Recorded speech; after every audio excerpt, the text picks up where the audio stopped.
నమస్తే, welcome to I dream inside politics with కవిత.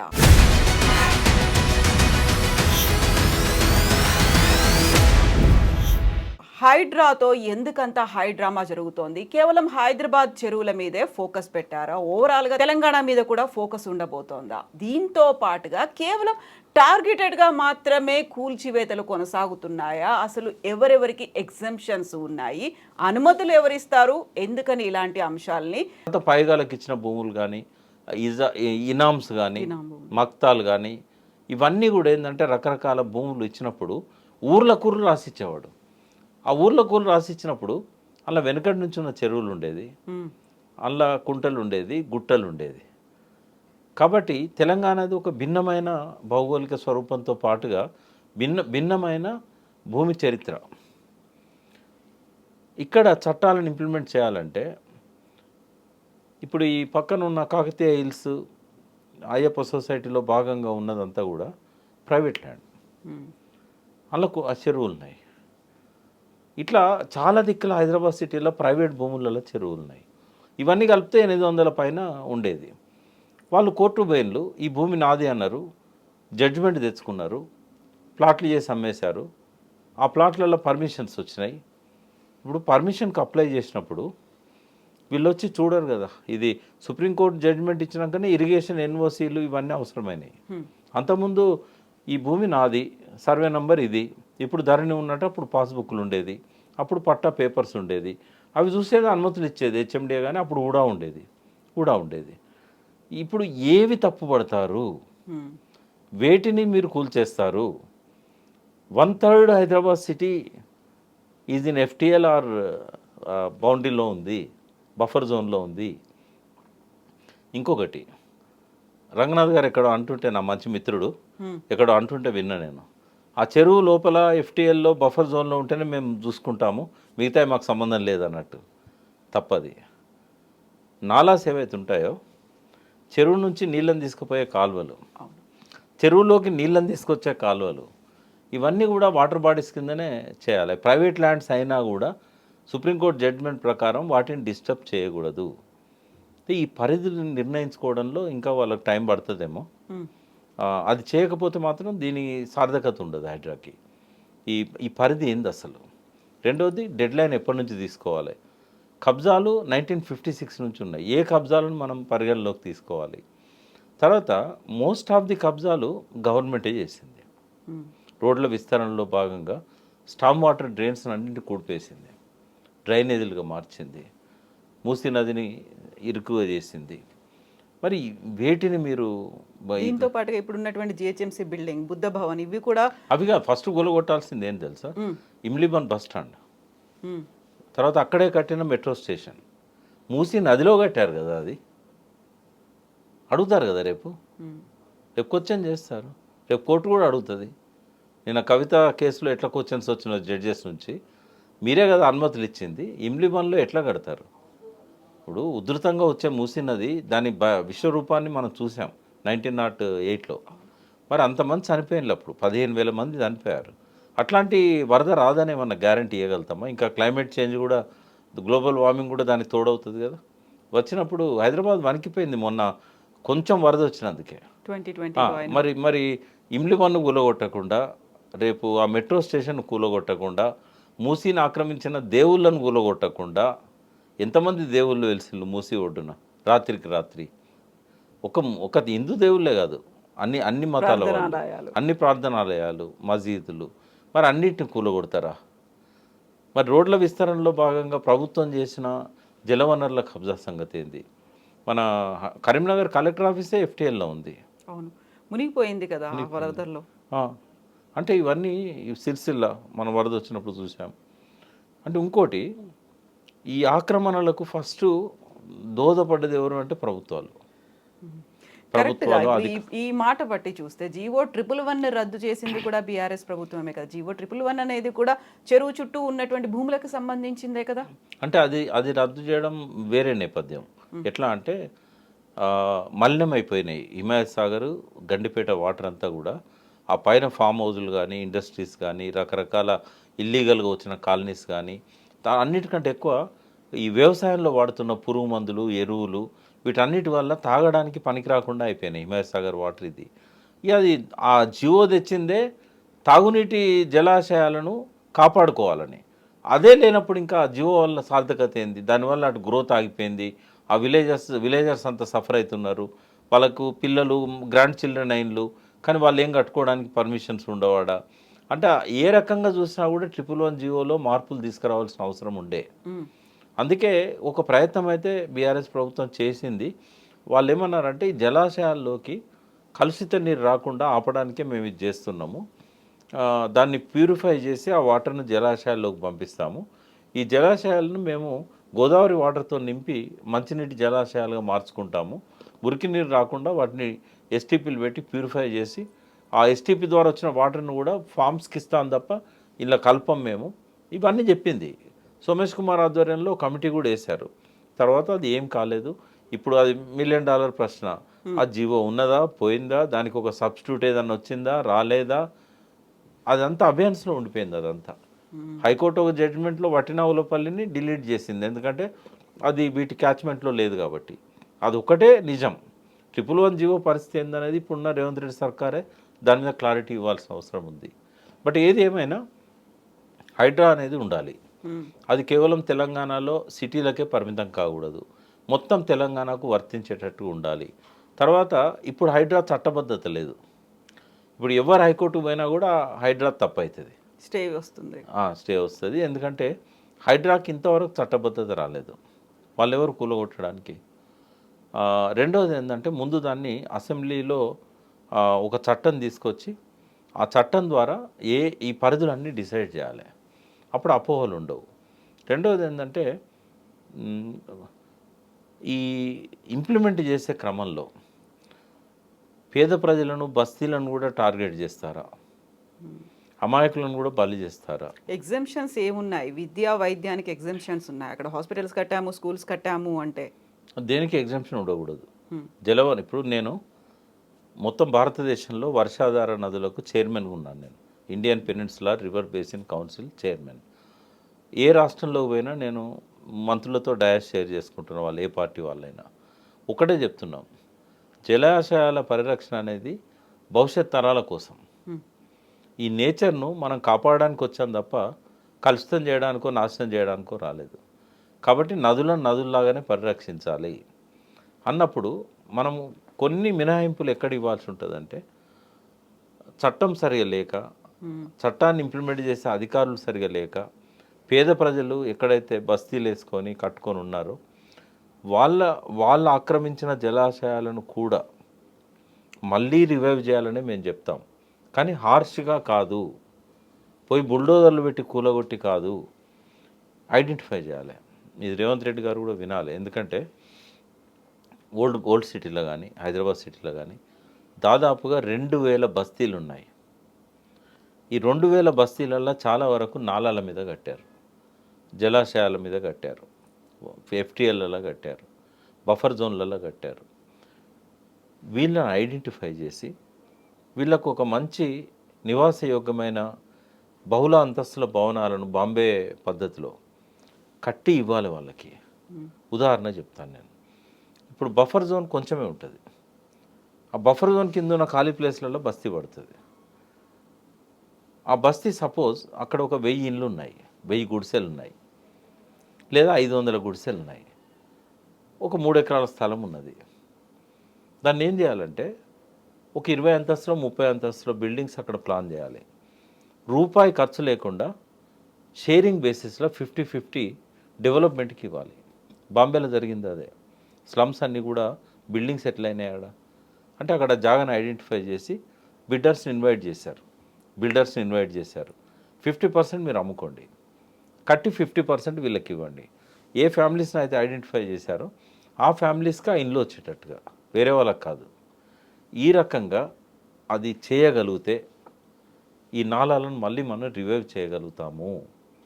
అయితే shortcut methods కోసం కేటీఆర్ గారు ఏం చేశారంటే 2 సార్లు వరదలు వచ్చినాయి, భారీ వరదలు. ఆ చరిత్ర ఎన్నడూ ఎరగని వరదలు అవి. హైదరాబాద్ సిటీలో రెయిన్ఫాల్ కూడా అట్నే వచ్చింది.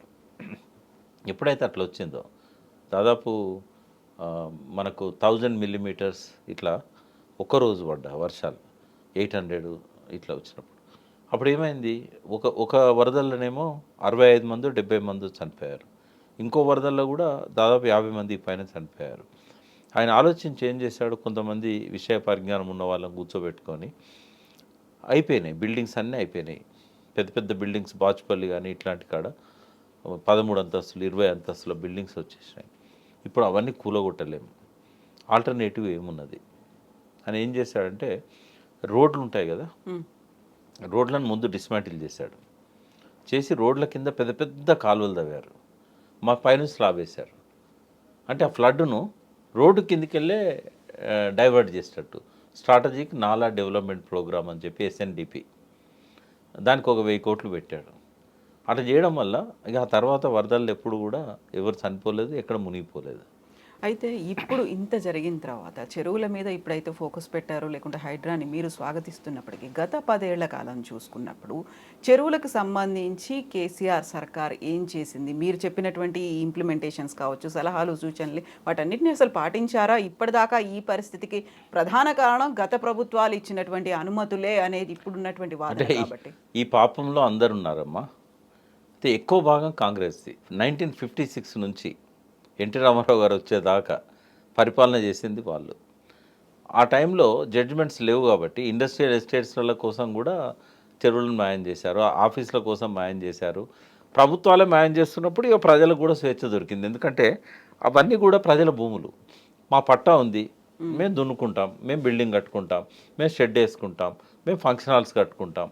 ఇట్లా ఆ పీరియడ్లో దాదాపు 3/4 పోయినాయి.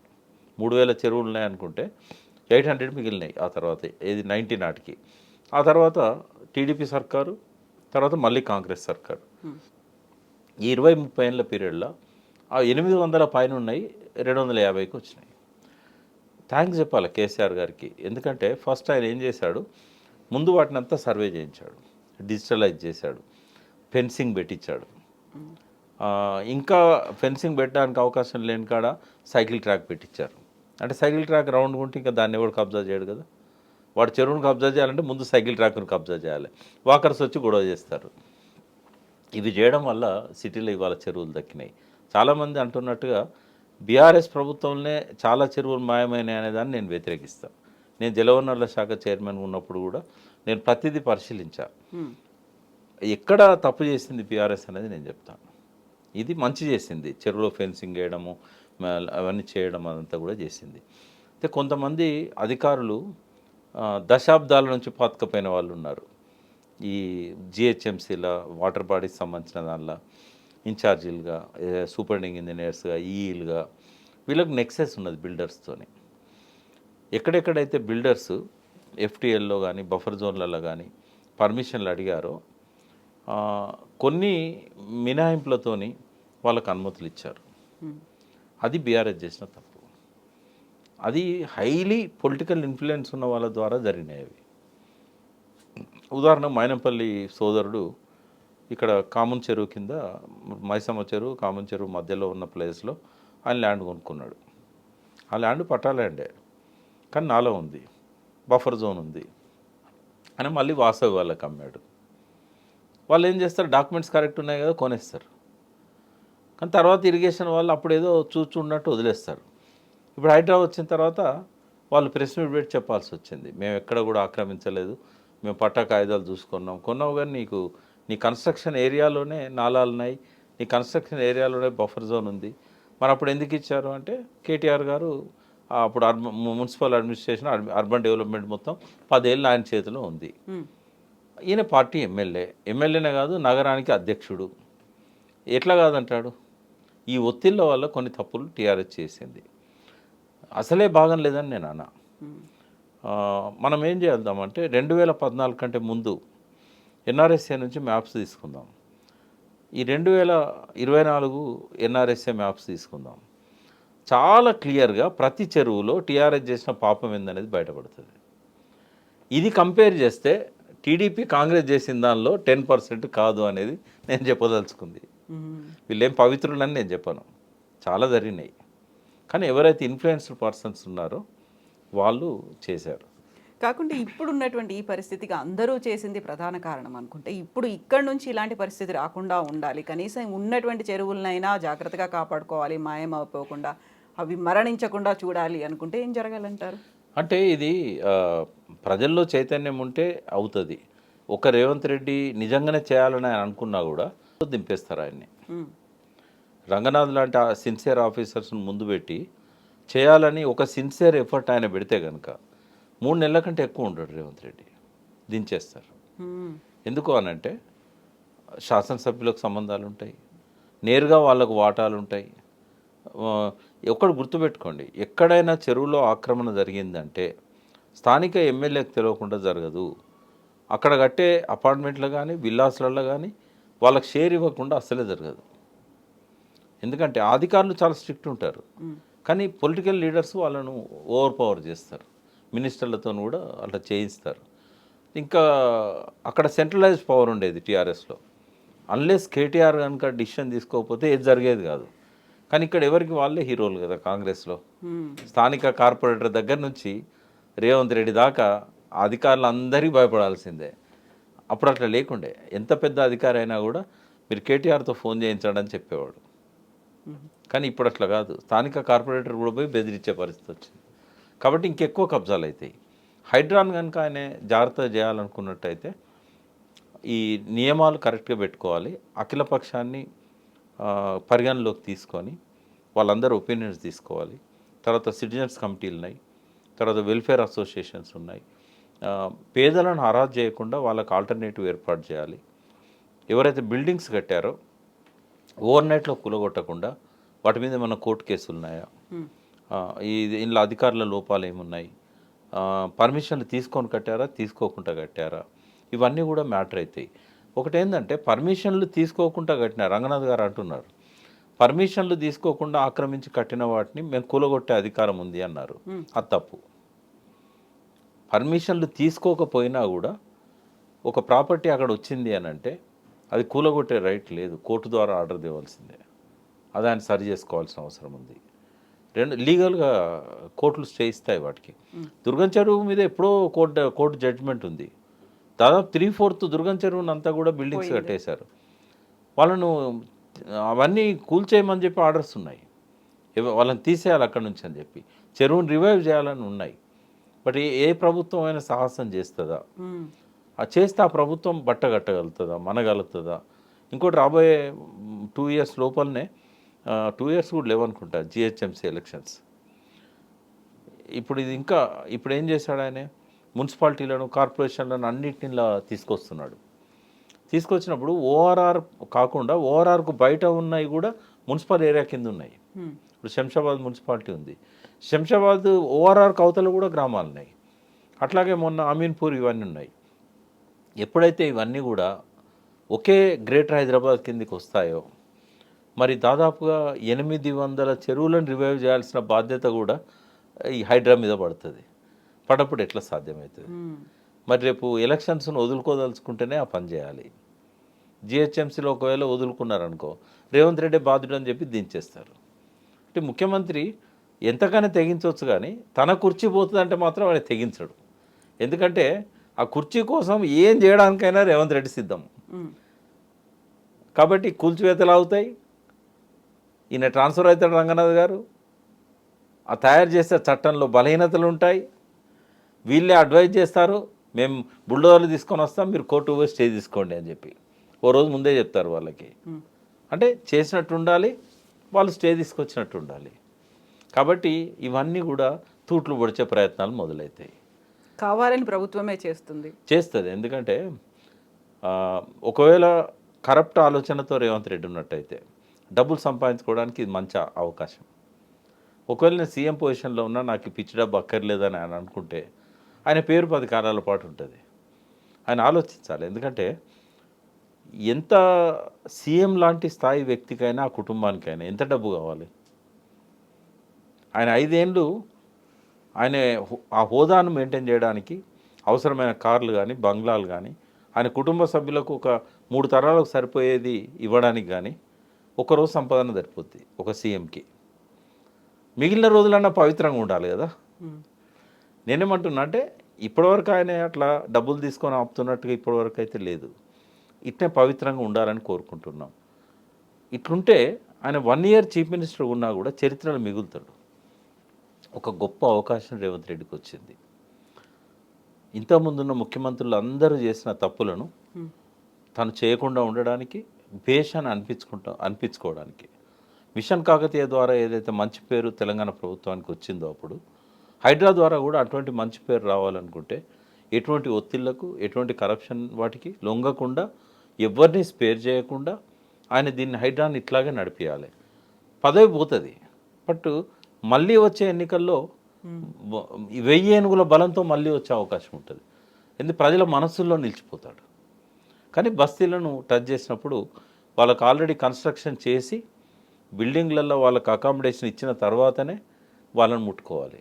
సామాన్య ప్రజలను కానీ మిడిల్ క్లాస్ వాళ్ళని కానీ టచ్ చేయకుండా ఈ ఎవరెవరైతే లావిష్గా కట్టుకున్నారో ఎకరాల కొద్ది ఫామ్ హౌజులు కానీ, ఫామ్లు ఉండవాడ బట్ ఫామ్ హౌజ్ పేరు, వీటిని మాత్రం ఆయన ఖచ్చితంగా వెంటబడాలి, లొంగిపోకూడదు, మంచి పేరు తెచ్చుకోవాలి. డబ్బు ఎంత సంపాదించినా పేరు రాదమ్మా. ఆ పేరుని ఎన్ని కోట్లు పెట్టినా కొనలేరు. అటువంటి ఒక మంచి పేరు తెచ్చుకునే అవకాశం ఉన్నప్పుడు ఈ చిల్లర నాణ్యాల కోసం ఆయన సాక్రిఫైస్ చేయకూడదు ఆయనకున్న క్రెడిబిలిటీని. కాబట్టి ఇప్పటికే ఒక మంచి పేరు వచ్చింది, దాన్ని కంటిన్యూ చేయాలని నేను కోరుకుంటున్నాను. సొంత పార్టీ వాళ్ళైనా సరే అలాగే వ్యవహరించాలి. ఎవరైనా ఈవెన్ ఆయనకు సంబంధించిన ప్రాపర్టీ ఉందని కూడా అంటాను కదా, నిష్పక్షపాతంగా ఎంక్వైరీ చేయాలి ఆయన ప్రాపర్టీని. అది బఫర్ జోన్లో ఉన్నా, అది ఒకవేళ ఎఫ్టీఎల్లో ఉన్నా. ఇక్కడ ఇంకొక పద్ధతి కూడా మీకు చెప్తాను నేను. ఇరిగేషన్ అధికారులు ఎంత తెలివైన వాళ్ళంటే, ఒక ప్రాపర్టీని వాళ్ళు లేని దాన్ని ఎఫ్టీఎల్లో పెట్టగలుగుతారు, బఫర్ జోన్లో పెట్టగలుగుతారు, ఉన్నదాన్ని లేదు అని చెప్పగలుగుతారు. ఎందుకు అంటే ఒక పద్ధతి లేదు అక్కడ. నిజాం కాలం నాటి మ్యాపులు ఉన్నాయి, సర్వే ఆఫ్ ఇండియా చేసిన మ్యాప్స్. ఆ మ్యాప్స్ ప్రకారంగా చూడాలంటే ఒక పద్ధతి. వాటర్ ఎంతవరకు వస్తున్నది వర్షం పడ్డప్పుడు యథాతథ స్థితిని బట్టి కూడా అదొక పద్ధతి. మూడో పద్ధతి ఏంటంటే కట్ట ఎంత ఉన్నది, ఆ కట్టకు తగ్గట్టు ఎంత ఉండాలి ఎఫ్టీఎల్. మూడో పద్ధతి. నాలుగో పద్ధతి ఏంటంటే మత్తళ్ళు ఉంటాయి, ఆ మత్తడి దునికే లెవెల్ ఎంత ఉన్నది, ఆ టైంలో వాటర్ ఎంత ఉంటుంది. ఇది నాలుగో పద్ధతి. ఈ 4 పద్ధతులల్లో వాళ్ళు సమయానుకూలంగా వివరిస్తారు. ఏం చేయొచ్చు, ఎట్లా బయటపడేయచ్చు అని వాళ్ళు అనుకుంటే బయటపడేయగలుగుతారు. మరీ నటనడి చెరువులో కట్టిన ఎవరు కాపాడలేరు. కానీ పెరిఫెరీలో కట్టినవి ఉంటాయి కదా, ఇటువంటి వాటి వల్ల కొందరు సేవ్ అవుతారు. నాది బఫర్ జోన్లోకి రాదు అని ఒక ఆయన అన్నాడు అని అంటే ఆయనకి ఏదో ఒక కొలతలేసి ఇచ్చి ఉంటారు, అట్లా ఇచ్చే ఎన్ఓసి కూడా ఇస్తారు. కాబట్టి వాళ్ళు తలుచుకుంటే, ఎందుకంటే ఒక నిర్దిష్టమైన నియమాలు అనేటివి లేవు, ప్రిన్సిపల్స్ అనేటివి లేవు.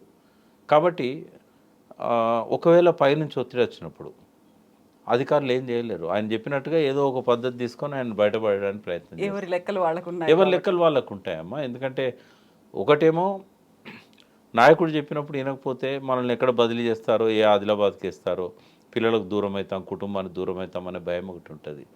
లేదా ఎక్కడ ఏసీబీకి పట్టిస్తారో, ఏసీబీ పట్టుకునేటివన్నీ 100% నిజాలు కాదు. వాళ్ళే డబ్బులు తీసుకుపోయి వాళ్ళ చేతిలో పెట్టి పట్టుకున్నామని చెప్తారు. చాలా కొన్ని సందర్భాల్లో జరిగినాయి. కాబట్టి అట్లా కూడా భయపడతారు. మూడవది ఏంటంటే ఇంకొక విషయం కూడా మీకు చెప్పాలి. ఇదొక రక్త చరిత్ర. హైదరాబాద్లో చెరువులను కాపాడాలని ప్రయత్నం చేసిన వాళ్ళు ఎంతోమంది హత్యలకు గురయ్యారు. రాజేంద్ర నగర్ దగ్గర ఒక అడ్వకేట్ ముస్లిం దారుణంగా చంపేశారు, ఎన్నోసార్లు వార్నింగ్లు ఇచ్చి. అంటే గుర్తు తెలియని శవాల రూపంలో ఉన్నాయి చాలా వరకు. కొంతవరకు ఈ ఫైట్ చేసిన వాళ్ళు అడ్వకేట్స్ని చంపేశారు. ఇట్లా భూమి ఎప్పుడైతే పిరమైపోయిందో, బాగా ధర పెరుగుతూ వచ్చిందో, వాళ్ళు దేనికి లెక్క చేయరు. ఇప్పుడు రంగనాథ్ విషయంలో కూడా అదే ఎందుకు ప్రచారం జరుగుతుంది సోషల్ మీడియాలో? ఆయనకు ప్రాణహాని ఉంది, లేకుంటే ఆయనకు భద్రత కల్పించాలి అనే మాట ఎందుకని వస్తుంది ఇప్పుడు? అంటే కొందరు మూర్ఖులు ఉంటారమ్మా. కొందరు మూర్ఖులు ఏంటంటే వాళ్ళు కక్ష పెంచుకుంటారు. నా ప్రాపర్టీని కూల్చేస్తాడా, వాడిని వదిలేది లేదు, మందు తాగి అందరి ముందు ఛాలెంజ్ చేస్తారు, వాని అంతం చూస్తాను. అట్లాంటి మూర్ఖుల వల్ల ప్రాణహాని ఉంటుంది రంగనాథ్ గారికి. అందుకే సెక్యూరిటీని టైటన్ చేశారు. ఇది రంగనాథ్ లాంటి వాళ్ళకి ప్రాణహాని ఉంటే ఇరిగేషన్ అధికారులకు ఉండదా? వాడు ఒకళ్ళు సంతకం పెట్టనంటే భయంతో, కొంతమంది డబ్బుతో, కరప్షన్తోనే. అందరు అట్లా ఉంటారని నేను అనను.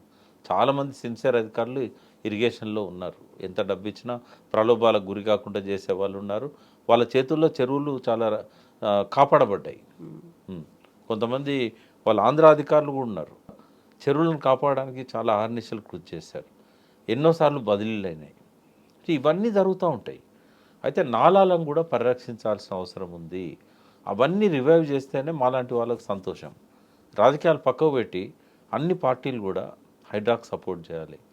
తర్వాత అఖిలపక్ష సమావేశంలో దీని విధి విధానాలను, నియమాలను తయారు చేసి అసెంబ్లీ ఊరూరు పోయి పెద్ద ఎత్తున ఉద్యమాలు తీసుకొచ్చినట్టయితే ఎవరు కూడా మిమ్మల్ని పక్కదారి పట్టియలేరు. కాబట్టి అది ప్రతిపక్షంగా బీఆర్ఎస్ చేయాల్సిన పని. ఇప్పుడు ఆ పని చేయకుండా ఎంతసేపు ఒక్క ప్రోగ్రాం చేసి పక్కదారి పట్టిస్తున్నాడు అని ఆయన అనేదానికంటే ఇది ఒక మంచి ప్రయత్నం, మేము కూడా మద్దతు ఇస్తాం, but at the same time ఇచ్చిన హామీలు కూడా నిలబెట్టుకోవాలని చెప్పాలి. అట్లా పోతే బాగుంటుంది. డైవర్షన్స్ అనేది కాకుండా ఫోకస్డ్గా ఉండాలి. ఎస్ అండి, thank you so much Prakash గారు. Thank you.